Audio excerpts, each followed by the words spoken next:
Bonjour à tous et bon sabbat.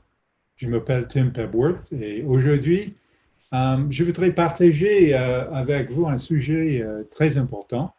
Et pour m'aider à partager ce sujet, j'ai une présentation sur PowerPoint. Donc, donne-moi juste un instant pour arranger ces affaires, pour partager ce PowerPoint avec vous.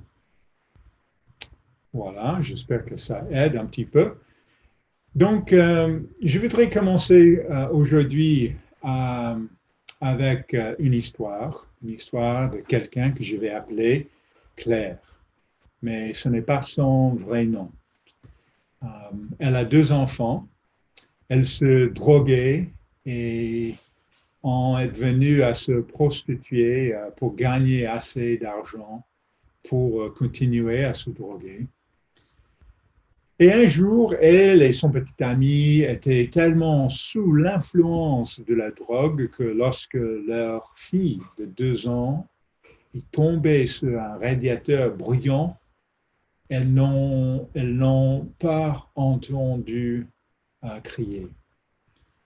Après cela, Claire a réalisé qu'elle devait changer sa vie. Mais son petit ami ne voulait rien savoir et il est devenu violent envers elle. C'est à ce moment-là que Dieu a commencé à l'appeler. Elle a commencé à étudier sa Bible, mais son petit ami est devenu encore plus violent jusqu'au jour où elle savait qu'elle devait absolument le quitter. Elle avait peu d'argent, pas d'économie et pas de famille où aller. Alors, que pouvait-elle faire? En fin de compte, elle a décidé de prendre ses deux enfants et le peu d'argent qu'elle avait et de venir sur le campus de l'Église de Dieu en Californie. Elle est venue au campus de l'Église à Pasadena et a demandé de l'aide. Au début, le pasteur local ne savait pas comment répondre à Claire. Est-ce qu'elle était sincère? Était-elle juste une personne qui voulait simplement recevoir de l'argent? Presque immédiatement, intéressant, une famille de l'église de la région l'a accueillie, elle et ses deux enfants. Et l'église l'a aidé à payer sa nourriture. Finalement, après quelques jours, l'église lui a apporté une aide financière et a pris des dispositions pour lui trouver un appartement. Pendant cette période et les 2 années suivantes, les membres de l'Église ont fait des dons de nourriture et de vêtements. Et avec le temps, Claire a été baptisée et a trouvé un emploi bien rémunéré. Finalement, elle a commencé à pouvoir payer pour ses propres dépenses, y compris son appartement et sa facture mensuelle de nourriture. Et finalement, cesser de recevoir l'aide de l'Église. Je rencontre l'histoire de Claire parce que je crois que son histoire est celle de l'amour envers autrui. Et c'est l'histoire de personnes qui se sont engagées à aider d'autres dans toutes les situations de leur vie. Il y a beaucoup d'histoires comme celle de Claire. Ces histoires donnent un visage et un nom à mon sujet d'aujourd'hui, qui est le sujet de la dîme. La dîme, oui, la dîme. Car sans les dîmes fidèles des membres de l'Église, il n'est pas certain que Claire aurait entendu la parole de Dieu prêchée. Oui, la dîme, parce que ces mêmes dîmes prévoyaient pour l'orphelin et la veuve. Oui, parce que l'attitude et le désir de donner généreusement de tout notre être, de partager notre maison, de donner de la nourriture et de partager notre temps montre l'attitude d'amour et de compassion qui devrait naître du fait de suivre la loi de Dieu. Il y a des gens qui ne font pas partie de l'Église de Dieu, qui ne donnent pas la dîme. Et ces personnes ont de la compassion aussi et répondent aux besoins de ceux qui souffrent en faisant des dons, ce qui est merveilleux. Mais les instructions de Dieu concernant la dîme vont au-delà de simple générosité. En nous donnant un système qui anticipe les besoins des gens d'entendre la prédication de la parole et de faire partie d'une communauté des croyants pleins d'amour et de prévoyance. Donc aujourd'hui, je voudrais parler de la dîme et plus particulièrement de la première dîme. Dans ce sermon, nous allons examiner l'enseignement des protestants sur la dîme et la mettre en contraste avec ce qu'enseigne l'Église de Dieu. Nous allons voir combien de dîmes sont discutées dans la Bible. Et enfin, nous allons voir si les chrétiens aujourd'hui doivent payer la dîme et si oui, à qui. Ce sera la première partie de ce sermon, car dans la deuxième partie, dans l'avenir, nous examinerons comment nous calculons les dîmes et nous entrerons dans le détail de l'importance de la troisième dîme. Lorsque nous aurons terminé aujourd'hui, j'espère que chacun d'entre nous comprendra mieux l'enseignement de Dieu sur la dîme et sera encouragé à donner fidèlement la dîme. Le titre du message d'aujourd'hui est « Les principes de la dîme ». Commençons par considérer l'enseignement des protestants concernant la dîme et l'examiner à la lumière de la Bible. J'aimerais vous lire un extrait de Nelson's Illustrated Bible Dictionary. J'ai marqué dans le PowerPoint le dictionnaire biblique illustré Nelson, un livre en anglais qui, je pense, résume bien l'enseignement chrétien traditionnel sur ce sujet. Permettez-moi de vous dire d'emblée que ce que je vais lire n'est pas, je répète, n'est pas l'enseignement de l'Église de Dieu. Je lis cette citation parce que c'est un bon exemple de quelque chose qui est très bien écrit, qui sent bien à la surface, mais qui mélange la vérité avec l'erreur et peut nous confondre. Donc, je cite et aussi j'ai mis la citation sur l'écran maintenant. La dîme est la pratique qui consiste à donner un dixième de son revenu ou de ses biens en offrande à Dieu. La coutume de payer une dîme était une pratique ancienne que l'on retrouve chez de nombreuses nations du monde antique.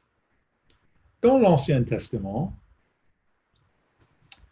le but du don d'un dixième était de répondre aux besoins matériels de Lévites, de l'étranger, de l'orphelin et de la veuve. Et il y a une citation là.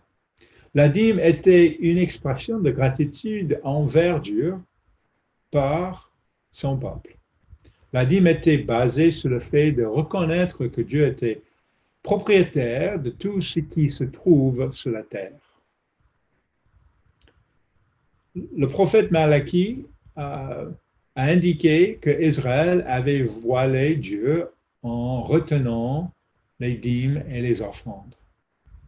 Ainsi, les Israélites ont été exhortés à apporter leurs dîmes dans la maison de trésor afin de jouir de la bénédiction du Seigneur. Et finalement, dans le Nouveau Testament, le mot dîme et la dîme n'apparaissent que 8 fois. Tous ces passages, et je voudrais dire aussi, je répète, ça c'est pas l'enseignement de l'Église, hein, c'est juste pour répéter, juste pour donner une compréhension de l'enseignement traditionnel protestant. Dans le Nouveau Testament, le mot dîme et la dîme n'apparaissent que 8 fois. Tous ces passages nous réfèrent à l'usage de l'Ancien Testament et la pratique juive actuelle. Nulle part, le Nouveau Testament ne donne expressément aux chrétiens de payer la dîme.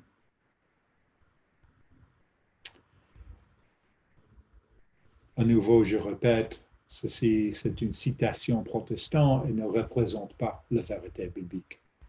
Pour finir, cependant, en tant que croyants, nous devons être généreux dans le partage de nos biens matériels avec les pauvres et pour soutien du ministère chrétien. Le Christ lui-même est notre modèle en matière de don.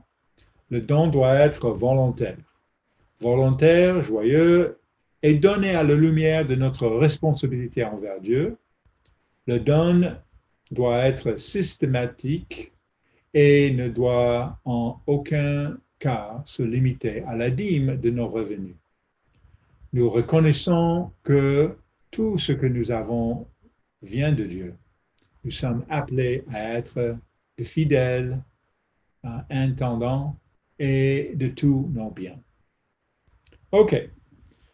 Comme je l'ai dit, ce point de vue ne représente pas l'enseignement de l'Église de Dieu sur la dîme.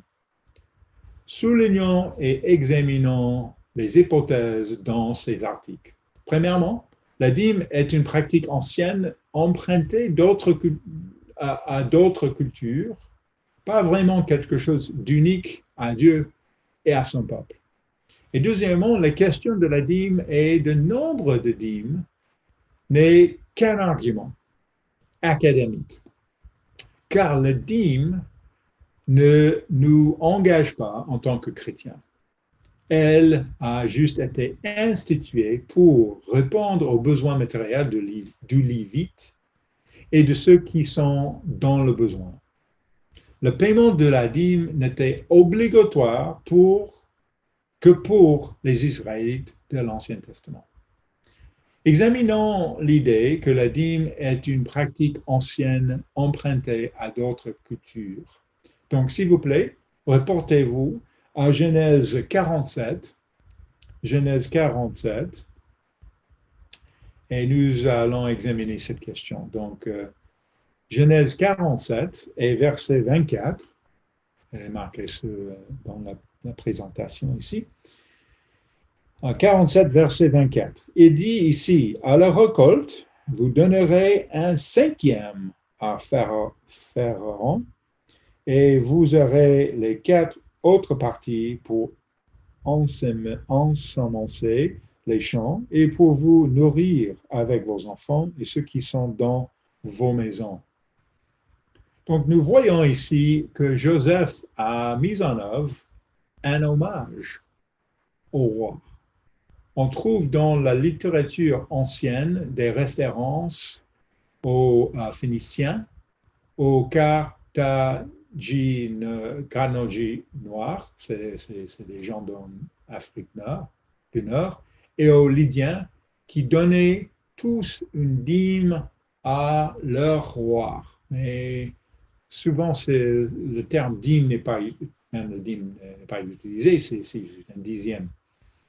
Cependant, les particularités de la dîme telles que mentionnées dans la Bible et pratiquées par les hommes de Dieu ont une distinction unique. Donc, reportez-vous à Lévitique 27 et verset 30. Lévitique 27 et verset 30. Il dit ici, toute dîme de la terre, soit des récoltes de la terre, soit des fruits des arbres, appartient à l'Éternel. C'est une chose consacrée à l'Éternel. La dîme n'est ni un tribut, ni un impôt, ni un don. La dîme appartient à Dieu. C'est un ordre divin, un commandement pour nous aider à reconnaître que Dieu possède tout et qu'il nous a permis d'avoir 90% de ce que nous produisons à partir de sa grande terre. Le psaume 24, verset 1, dit « À l'Éternel la terre et celle qu'elle renferme, le monde à ceux qui l'habitent. » Donc ça, c'est l'attitude, ça, c'est l'enseignement de la Bible. Mais reportez-vous, s'il vous plaît, à Psaume 50. Au psaume 50 et verset 10. Au psaume 50 et verset 10 à 12. Et pour en discuter plus en détail. Il dit ici, car tous les animaux des forêts sont à moi, tous les bêtes de montagne par milliers. Je connais tous les oiseaux de montagne et tout ce qui se meut dans les champs m'appartient. Si j'avais faim, je ne te le dirais pas, car le monde est à moi et tout ce qu'il renferme. Donc, nous voyons que la différence entre la dîme et toute autre forme de don commence par notre devoir de reconnaître le fait que nous devons toute notre abondance à Dieu, que tout ce que nous recevons de notre travail et de nos efforts provient de la création de Dieu. Sur ce point, je voudrais également citer David L. Baker dans son livre en anglais Tight Fists or Open Hands, Wealth and Poverty in Old Testament Law. C'est en anglais poings serrés ou mains ouvertes, richesse et pauvreté dans le droit de l'Ancien Testament. Et ça, c'est à la page 209. Il dit aucune des lois existantes dans l'ancien Proche-Orient ne traite de la dîme. Il n'y a aucune loi qui traite de la dîme. Et il dit, bien que d'autres documents montrent qu'elle était une pratique répandue dans le Proche-Orient. Donc, c'est quelque chose qu'on peut voir que les gens ont fait, mais il n'y a pas de lois, il n'y a pas des règles écrites comme dans la Bible. Donc, le docteur Baker, comme d'autres universitaires, confirme qu'il n'existe aucune trace de loi ancienne en dehors de la Bible. Toutefois, elle indique qu'elle semble être une pratique courante. Donc, voyez maintenant la première référence à la dîme dans la Bible en Genèse 14. Genèse 14, verset 18.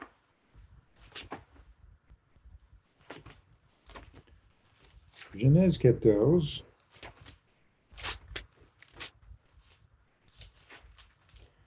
Et verset 18.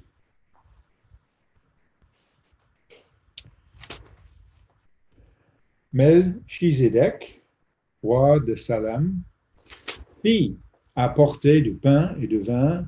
Il était sacrificateur de Dieu très haut.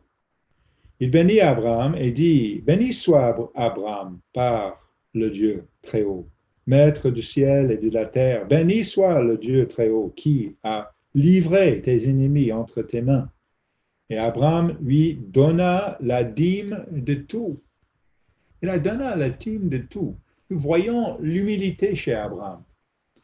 Bien qu'il n'y ait pas de déclaration directe selon laquelle Abraham a versé la dîme, parce que Dieu possède tout, la dîme d'Abraham s'inscrit dans le contexte de la protection et de la victoire que Dieu lui avait accordée en suivant son neveu Lot et à sa famille. Donc, il n'y a pas d'instruction, mais il existe. Et Abraham comprend qu'il est important de donner une dîme à Melchizedek. Allons maintenant à notre deuxième point. Est-ce que la dîme était instituée juste pour les anciens Israélites israélites afin de pouvoir s'occuper du temple ou prendre soin de ceux qui sont dans le besoin. Et pour répondre à cette question, établissons les détails des instructions de Dieu concernant la dîme telle qu'elle est décrite dans la Bible. Et abordons spécifiquement la question de savoir combien de dîmes sont définies dans la Bible. Parce qu'il y a plusieurs qui disent qu'il y a un seul dîme. Nous avons même lu quelque chose concernant la dîme dans le dictionnaire de Nelson's. Donc, il y a des gens qui disent qu'il y a un seul dîme. Mais revenons maintenant à Lévitique 27. Lévitique 27 et verset 30.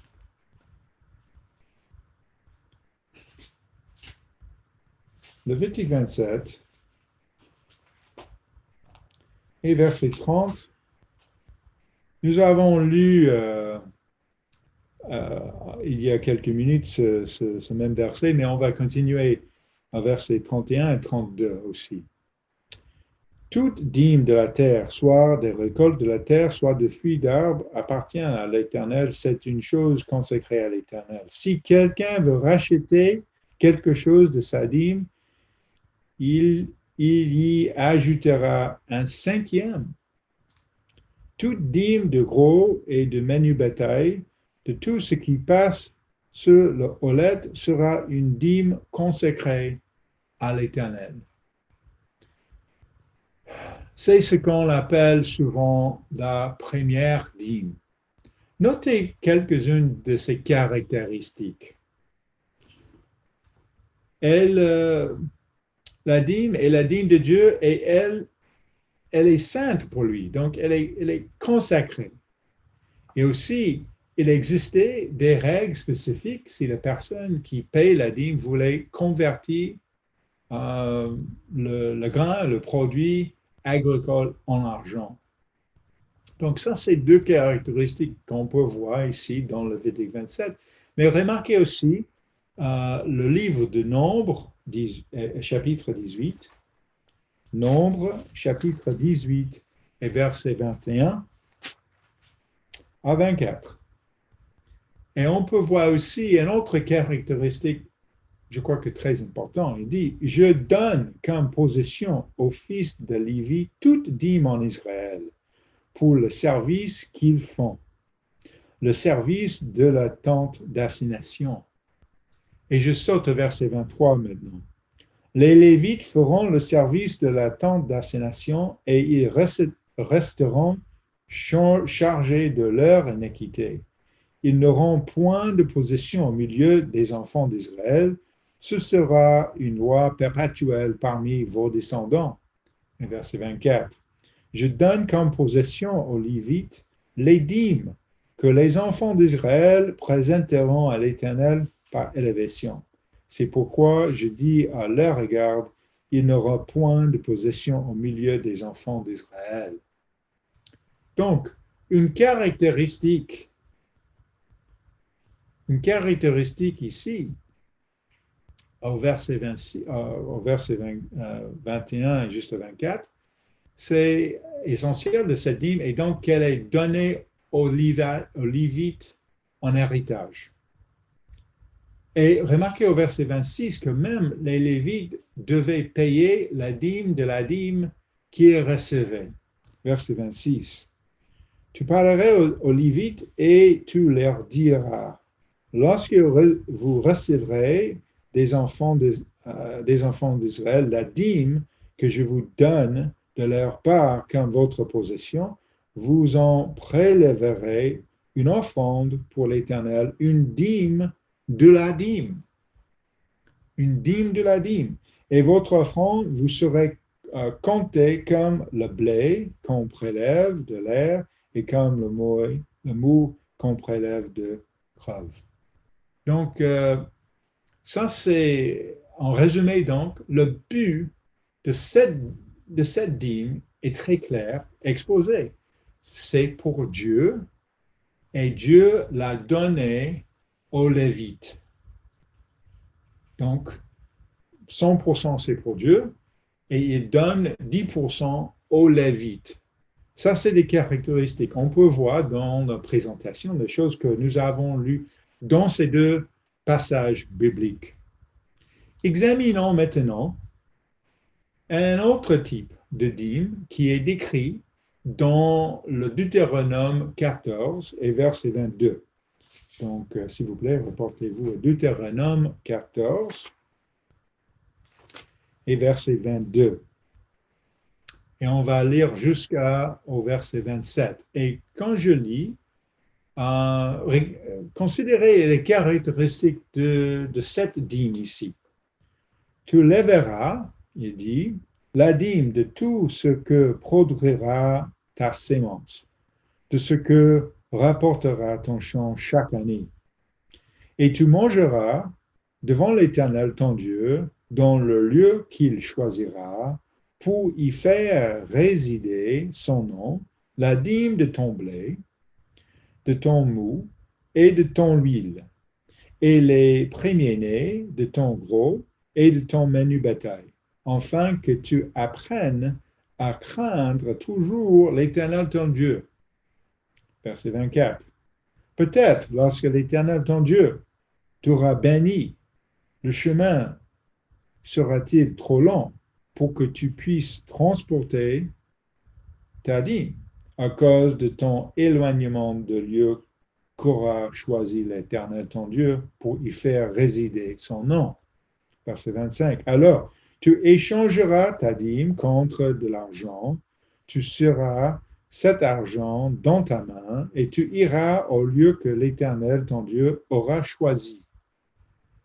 Là, tu achèteras avec l'argent tout ce que tu désiras, des bœufs, des brebis, du vin et des liqueurs fortes, tout ce qui te fera plaisir. Tu mangeras devant l'Éternel ton Dieu et tu te réjouiras, toi et ta famille.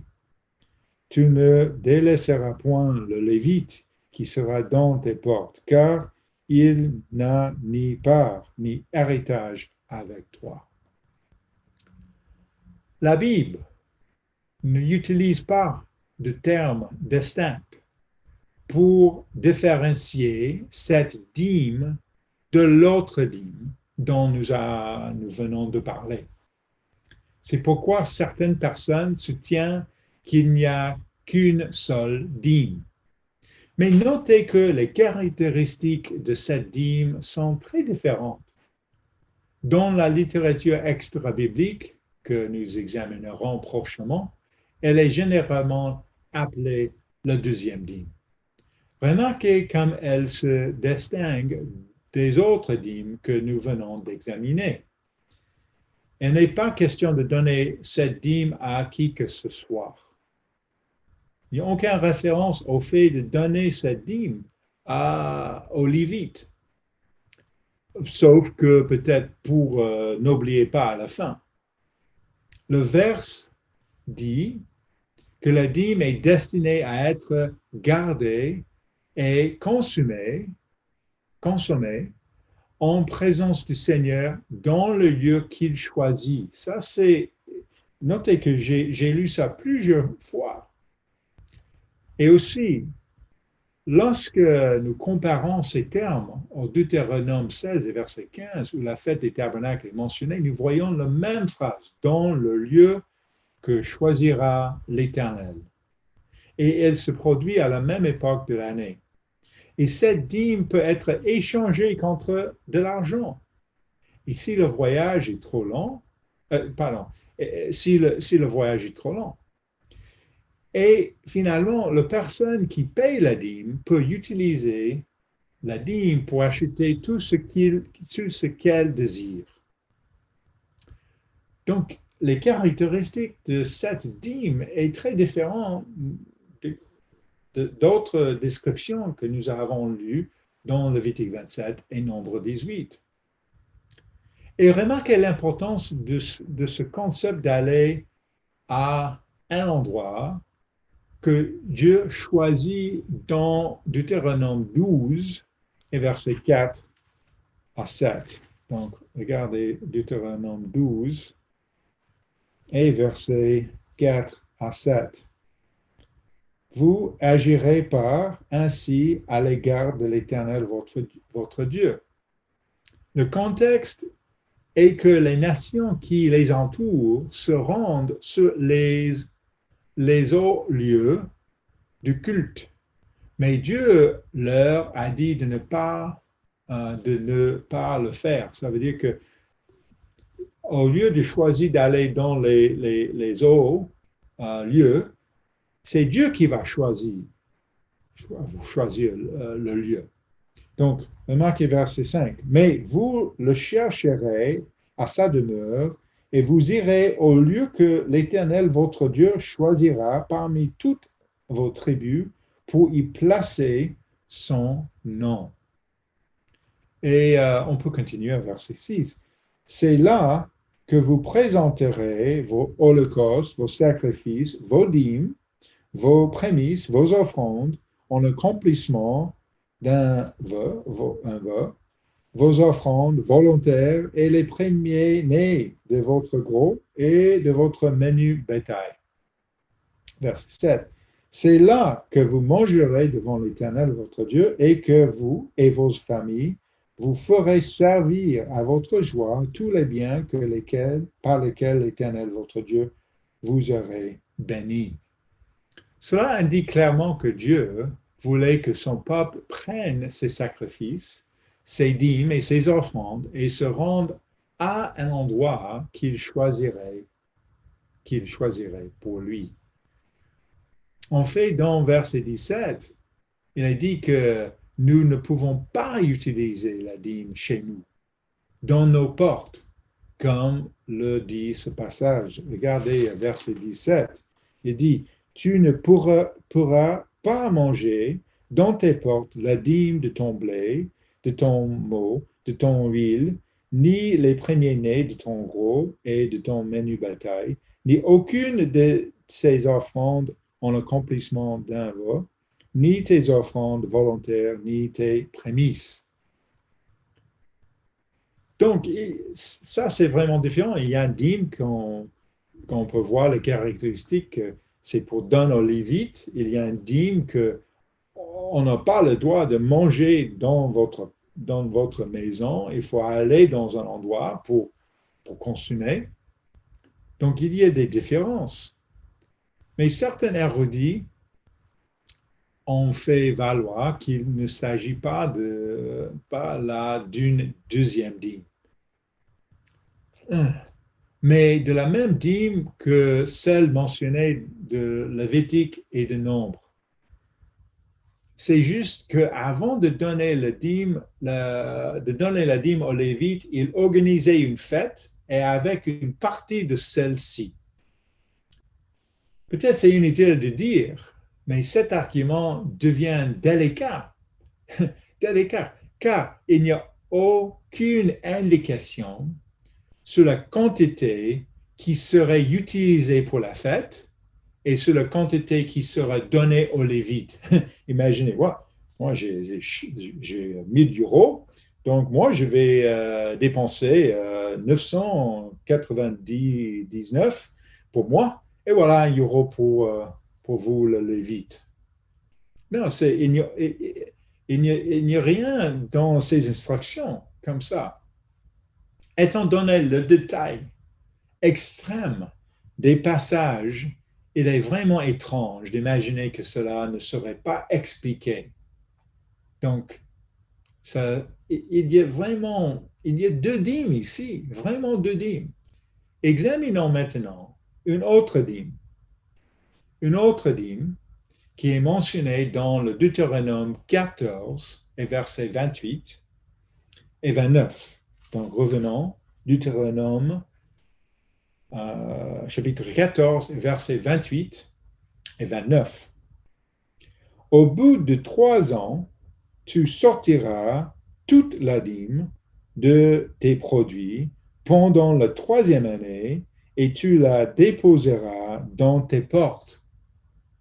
Alors viendront le Lévite qui n'est ni part ni héritage avec toi, l'étranger, l'orphelin et la veuve, qui sera dans tes portes, et ils mangeront et se rassesseront, afin que l'Éternel, ton Dieu, te bénisse dans tous les travaux que tu entreprendras de tes mains, pardon.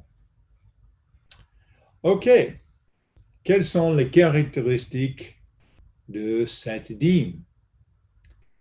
C'est ce qu'on appelle communément le troisième dîme. Remarquez les différences. Elle doit être stockée dans votre ville pour que les Lévites, les étrangers et les orphelins puissent être rassasiés. Elle a été donnée pour que celui qui la donne et aussi pour que celui qui la donne soit béni. Encore une fois, certains ont suggéré qu'il s'agit d'un substitut à la deuxième dîme qui serait fait tous les troisième et sixième années. Mais le problème est bien sûr que l'on nous dit d'aller à la fête chaque année. Il faut aller à la fête chaque année. Que feraient donc les gens le troisième et le sixième année? Est-ce que tout Israël restait chez lui et pas allé à la fête? N'ont-ils pas célébré la fête cette année-là? Comment les sacrificateurs ont-ils reçu leur part cette année-là pour le temple? Donc, il n'y a pas de sens. Il est clair que dans ce passage, il décrit un autre dîme qui est différent qu'un dîme pour la Lévite, c'est différent qu'un dîme pour la fête. Ça, c'est un dîme juste chaque 3 ans et 6 ans. Certains ont également déclaré qu'il s'agit toujours de la même dîme mentionnée au début. Cela soulève cependant la question de savoir comment les Lévites, les sacrificateurs et le temple étaient censés vivre à fonctionner pendant le troisième et la sixième année. Donc, il dit que, voilà, donc ça c'est le même dîme pour aller à la fête, mais qu'est-ce qu'on fait pour les autres? Encore. Les arguments en faveur d'une dîme unique sont, à mon avis, assez confus et leur logique tortueuse. Heureusement, heureusement, nous n'avons pas besoin de deviner ces choses, car nous disposons d'une source historique qui nous dit comment ces dîmes étaient administrées à l'époque de Jésus-Christ. Les écrits de Flavius Joseph, un auteur très connu, il a écrit plusieurs livres, et je cite maintenant un livre dans Histoire ancienne des Juifs ou Antiquité des Juifs. Il y a des différents titres en français. Et ça, c'est ce livre 4, chapitre 8 et section 8 et 22. On peut lire même quelque chose qu'il a écrit presque il y a 2000 ans concernant les dîmes de les Juifs. Et maintenant, je cite, et j'ai la citation aussi dans la présentation. Il dit, vous aurez aussi à prélever la dîme des fruits, indépendamment de celle que j'ai établie qu'on donnera aux prêtres et aux lévites.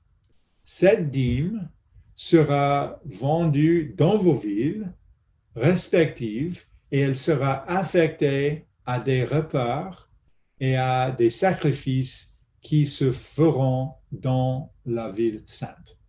OK, ça c'est dans section 8 et il décrit 2 dîmes. Un dîme pour les Lévites et le dîme pour garder les fêtes. En outre, et maintenant la deuxième citation, ça c'est dans section 22, dans le même chapitre dans ce livre qui est écrit, je crois qu'à peu près 100 100 ans après Jésus-Christ, il y a presque 1920 ans, il dit en outre des 2 dîmes que j'ai déjà dit de consacrer chaque année, l'une aux Lévites et l'autre au festin. Voilà. Il faut en prélever une troisième tous les 3 ans afin de distribuer ce qui leur manque aux femmes veuves et aux enfants orphelins. Voilà.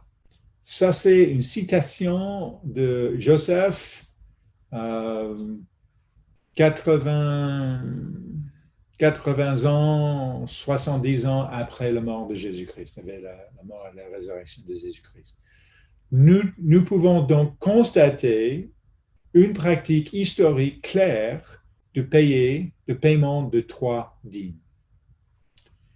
OK, allons maintenant à notre 3e point, notre dernier point. Les chrétiens doivent-ils payer la dîme et si oui, à qui? Donc, reportez-vous, s'il vous plaît, à Matthieu 23. Matthieu 23.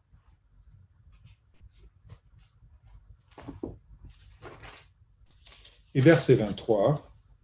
Et ça, c'est un bon lieu de mettre des notes pour des autres passages bibliques dans Matthieu 23, 23, parce que c'est très facile à mémoriser.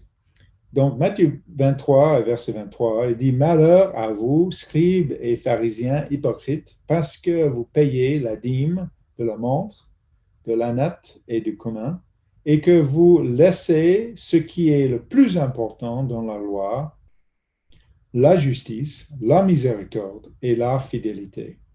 C'est là ce qu'il fallait pratiquer sans négliger les autres choses. » Soyez clairs. Nous venons de lire que Jésus-Christ a dit aux pharisiens qu'ils devaient payer la dîme. Oui, parce qu'il dit sans négliger les autres choses. Les autres choses, c'est de payer la dîme. Cependant, certains ont remis en question cette directive en disant qu'elle n'était applicable que parce qu'elle était sous le régime lévitique. Tant que le temple était toujours debout et que les sacrificateurs étaient toujours au pouvoir, etc. Donc, certains disent donc que la dîme n'est plus nécessaire parce qu'il n'y a plus de temple et que les lois sur les sacrifices ont été remplacées par le sang et le sacrifice de Jésus-Christ. Mais cet argument ne tient pas debout pour un certain nombre de raisons. Premièrement, le Christ ne s'adresse pas seulement aux pharisiens, mais aussi à ses disciples et à une foule de gens. Remarquez le contexte dans le verset 1. Alors Jésus parlant à la foule et à ses disciples. Donc, il parle à ses disciples aussi. Aussi, nous lisons dans Lévitique 27, verset 30, nous avons déjà lu même 2 fois, que la dîme appartient à Dieu, tout comme la terre entière appartient à Dieu. Comme nous lisons dans le psaume 50, versets 10 à 12. Ce n'est pas parce qu'il n'y a pas de temple à Jérusalem ou de lévite physique pour l'administrer que Dieu ne possède pas la terre ou la dîme.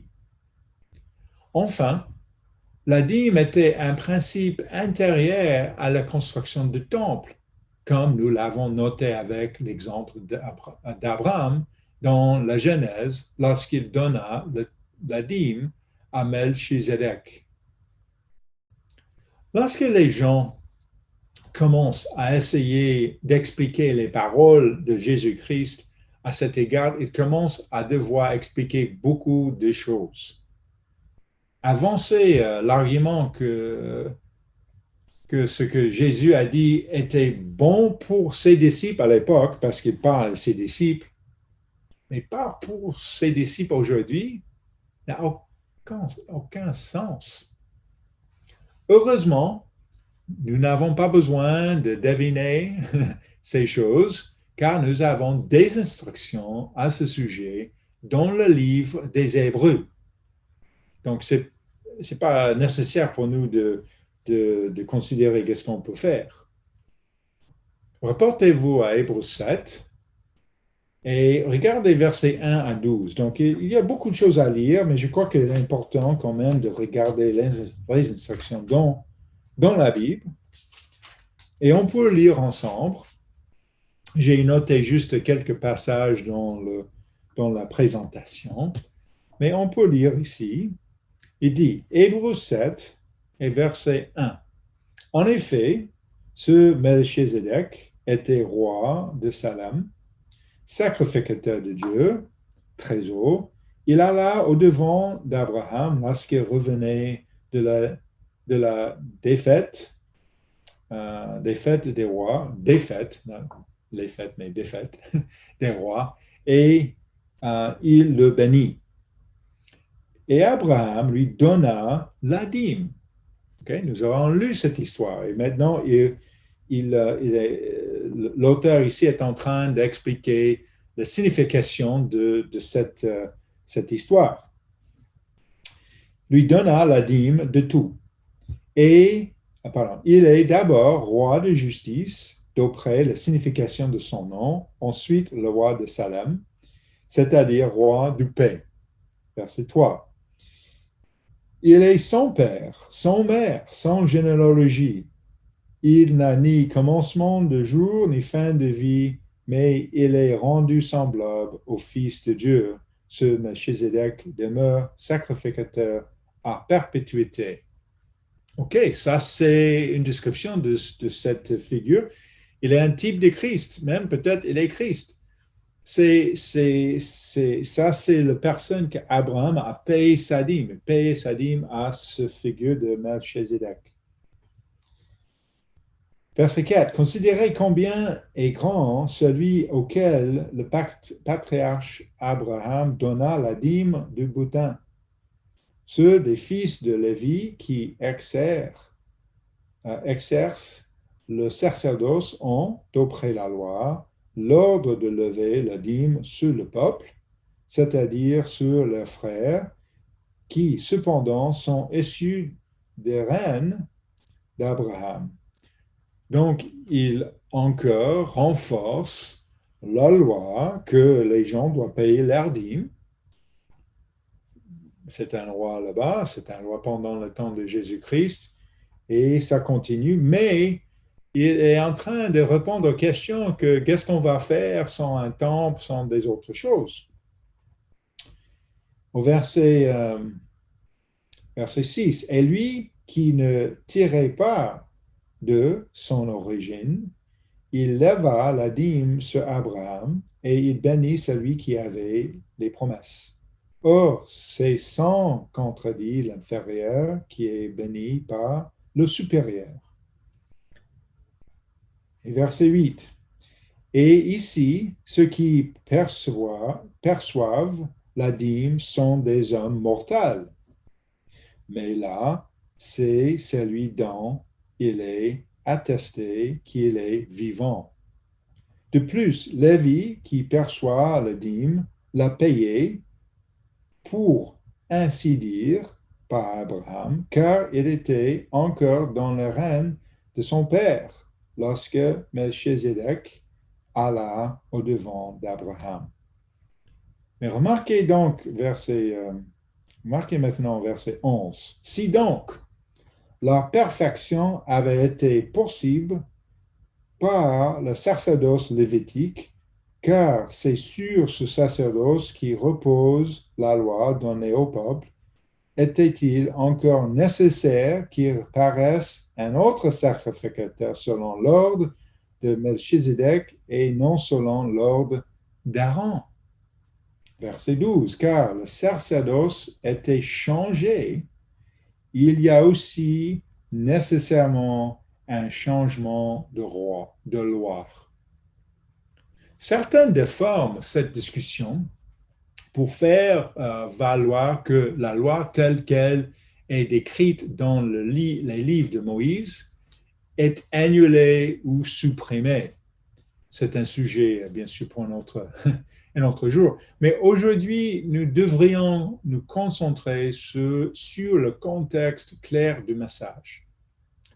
C'est que Abraham a payé la dîme à Melchizedek, et Melchizedek, tel que décrit au verset 13 et 14, est un type de Christ.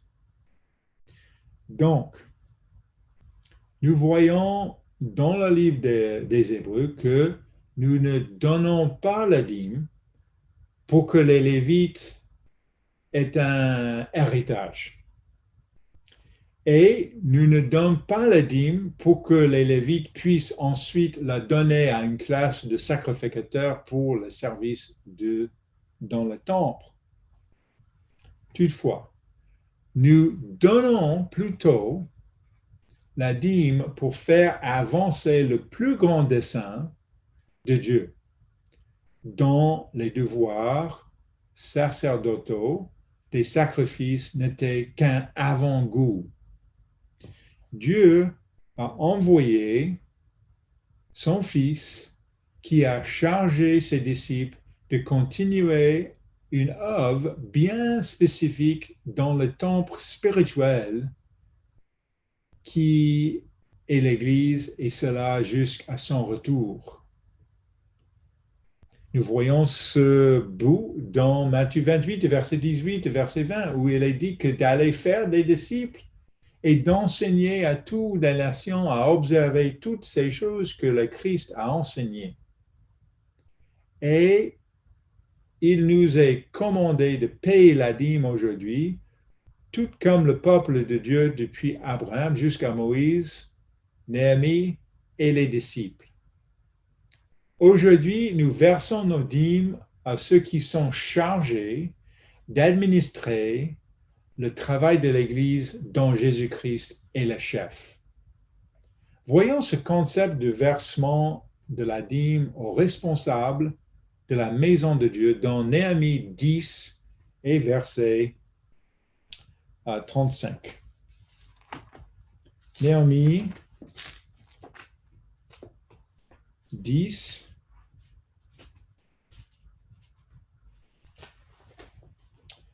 et on peut lire ici versets 36 et 35 et 36. Pardon.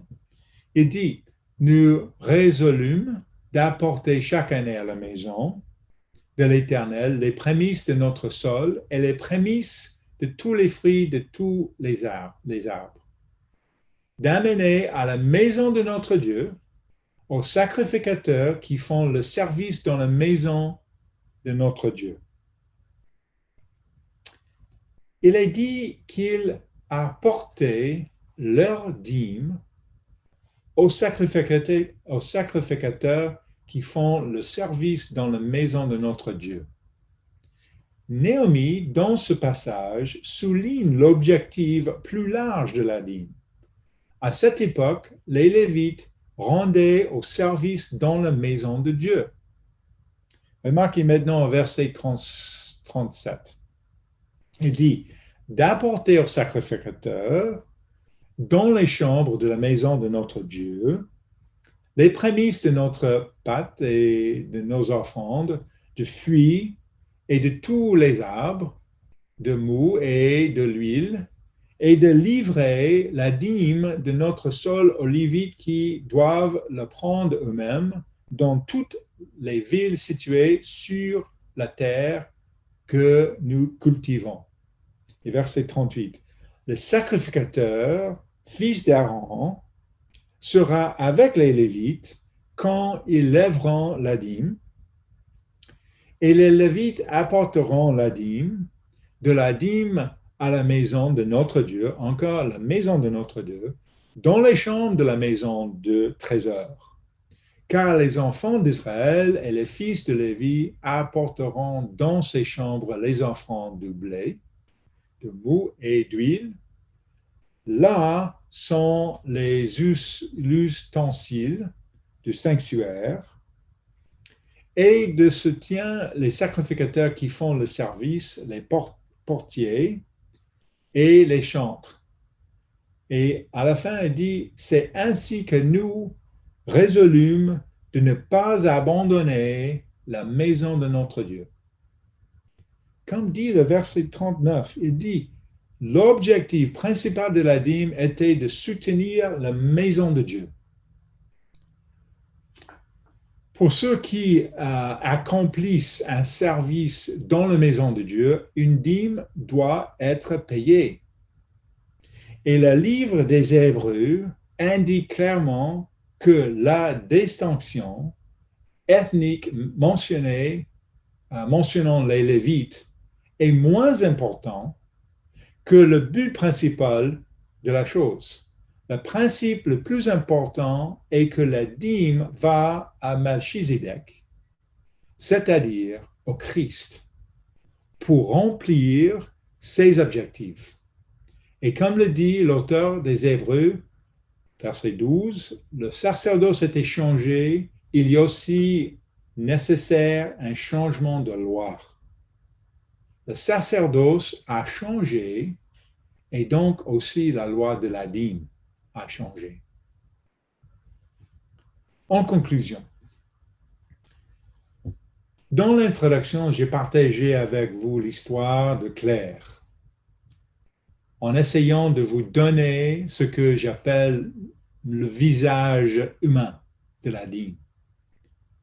Et n'oubliez pas que fondamentalement, nous sommes ceux qui bénéficiaient de la grâce de Dieu d'une manière ou d'une autre. Certains d'entre nous ont eu des parents et des grands-parents qui ont subvenu à nos besoins et nous ont donné des opportunités. Pour d'autres, Dieu était le père des orphelins. Être fidèle à la dîme nous rappelle que même si nous pensons avoir tout fait par nous-mêmes, c'est vraiment pas la miséricorde de Dieu que nous marchons chaque jour.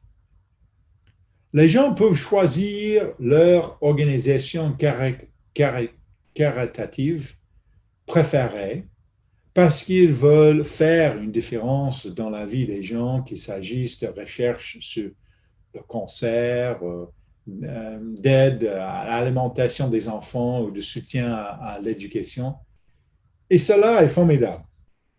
Mais cela met en évidence la raison pour laquelle la dîme et la voie de Dieu sont si différents de la voie du monde.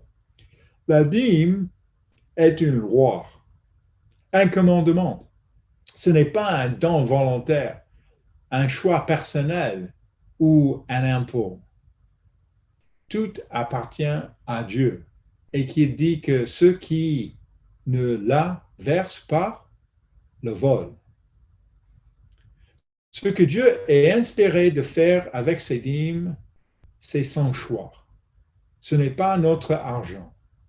Ce n'est pas à nous de juger comment il est dépensé et comment les gens la traitent. Nous avons confiance en Dieu, nous savons que sa volonté sera faite. Bien sûr, les gens qui sont en charge de la dîme doivent être fidèles. Ça, c'est bien clair.